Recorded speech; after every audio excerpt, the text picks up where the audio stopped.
is becoming somewhat of a regular guest here. Please welcome back Kincade Henry. He is a tie-down roper on the PRCA circuit. Nice to see you again, sir.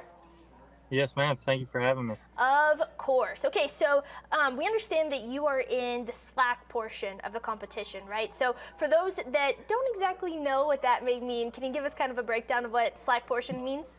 Yes, ma'am. So the slack is the overflow of the rodeo. So, like usually at a rodeo, there's only 3 or 4 performances, and the performances are at night with all the events, the clown acts, the fans, and all that. So usually there's only 3 or 4 performances. So the slack is the overflow of the contestants because they can only take 10 contestants a performance. So usually there's more than 40 people that enter the rodeo. So the slack will be the rest of those guys roping. That makes sense. Now let us know exactly how it was today. Break it down for us. Good day, bad day, middle of the road. Tell us about your performance. Well, today I just been driving. Yesterday I roped in Kennewick, Washington, and it was good. I was 8-7 and 8-2, so I ran 2 head. I'm 16-9 on 2 head. I'm sitting second in the average, and they'll take the top 12 in the average back to the short round Saturday. So I'll get another one on Saturday, and it's a big rodeo. It's like the start of the Northwest run is Kennewick, and then today I'm in Bremerton, Washington, and I rope over here tonight. And it's just a one head, and I'm in the performance.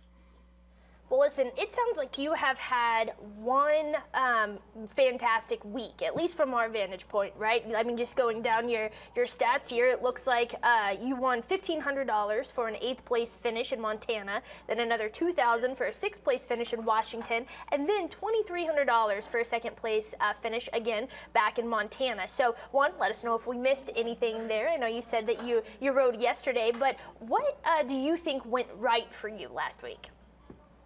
Oh, it's been rough. Like the past month hasn't been what I wanted it to be.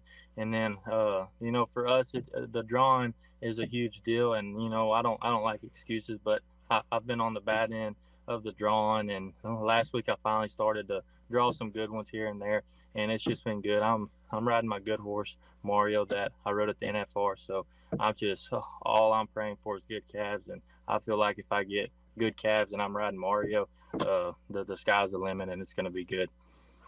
Absolutely. Now you talk about a little bit about having some difficult luck with the draw there, and now how it has improved a bit in this last week. Now, how do you try and bridge that gap? There is a bit of a luck of the draw, but as far as what you can control, is it something like do you watch recordings back and it's kind of like watching game tape to try and make differences there? What do you do with what you can control between rodeos when you feel like there might be some room for improvement?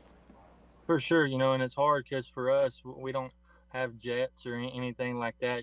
We drive 12 hours to a rodeo to run one calf, and then the calf kicks, and you get in the truck and drive all night to rope at an 8 a.m. slack the next morning, and then drive all day again, and whenever stuff isn't going right, that's where the mental game comes into play. And it can be hard out here, and you can get down on yourself, but the main thing is just keeping your confidence and keep believing in yourself. And I think that's what I do. I do go back and I watch tape and do all that to try and visualize, good calves and good runs. But the drawing deal, it happens. It happens to everybody. Everybody gets in slumps. It's just something that turns around. So, I just kept believing that, hard times don't last. And, I know eventually it'll all even out. So.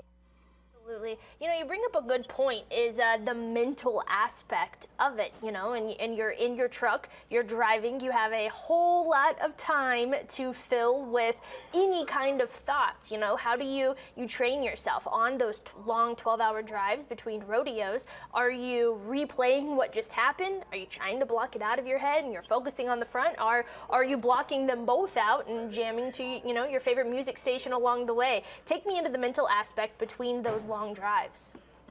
Yes, ma'am. I think, in the past years, it's been dwell on the if it didn't go good, I'd dwell on it and I'd get mad, and it'd be a even longer drive. And then if it went good, I'd be so pumped up and so excited. It felt like a 12-hour drive was 6 hours. But now I've gotten to the point where I just try and stay in the middle. You know, if something bad happens, there's no reason to get down. We always have another one tomorrow. And then if something good happens, that's awesome, but it doesn't affect the next one. I have to get my mind back to neutral, say, but before I wrote my next calf. That makes sense. Now, you speak of, mentally trying to stay somewhat in the middle, not get too ahead of yourself or too far behind. You've kind of mentioned that as well, I believe, to one of our producers when it comes to placing.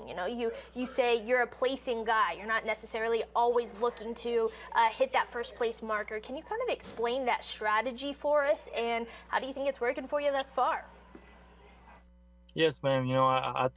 I think it goes both ways. You can only, whatever calf you draw, you can only tie that calf however fast you can time. You're not going to make a 9-second calf a 7-second calf.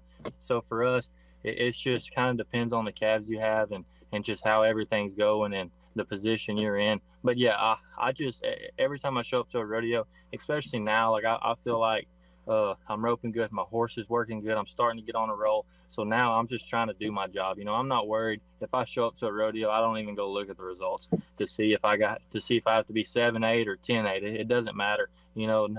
I'm at the point now where I'm just going to see my start, rope the calf, and just tire as fast as the calf lets me. And that's what I'm gonna try and do in these final 5 weeks out here. Now, you mentioned those final 5 weeks. You are currently sitting, you're ranked 20th, right, in the PRCA standings. Now, that is just about 5 spots outside of the top 15, which would get you to the national final. So where you are in the competition with the rankings as well as with the time that's left, is that somewhere that you're comfortable being, trying to get into that final top coveted 15 spot? I mean, I don't think it's comfortable. I'd rather be about 5th in the world right now.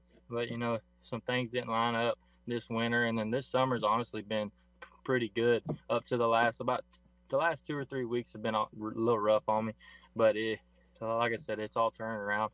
So, but, that's kind of like the stuff I can't control. Like, I can't control how the past went, and I don't know what the future holds. So I just try and live in the present, live right now.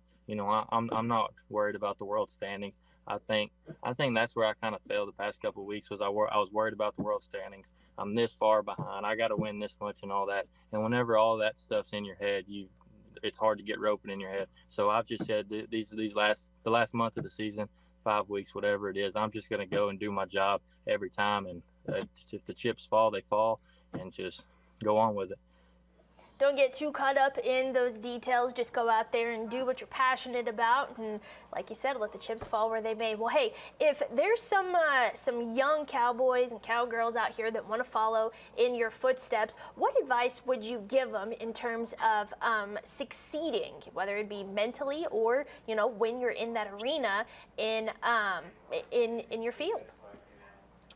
Yes, ma'am. I seen a quote from Trevor Brazil whenever I was young, and I don't remember exactly what it said, but it was like, everybody wants the secret key to success, and the truth is there is no key. There's no secret. There's nothing. It's just hard work and passion, and that's what I believe. I believe that you can achieve in anything you set your mind to, and that's what I tell kids. You just have to go for it. If you don't ever go for it, then you won't ever know. And there's always going to be haters and doubters and people just sitting at home on the couch, but you just have to chase after what you love, and just if you go for it with all your heart and you do everything you possibly can to achieve it, then if it doesn't happen, it's okay.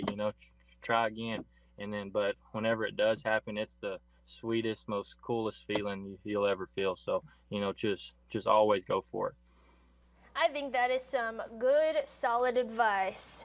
Success is when hard work meets a little bit of luck, meets the perfect timing, and you got to have a little bit of all three. Kincade, thank you so much for joining us back here on East Texas Now, chatting with us, and I'm sure we will talk again soon. Yes, ma'am. Thank you for having me. Absolutely. Have a good night. Y'all too.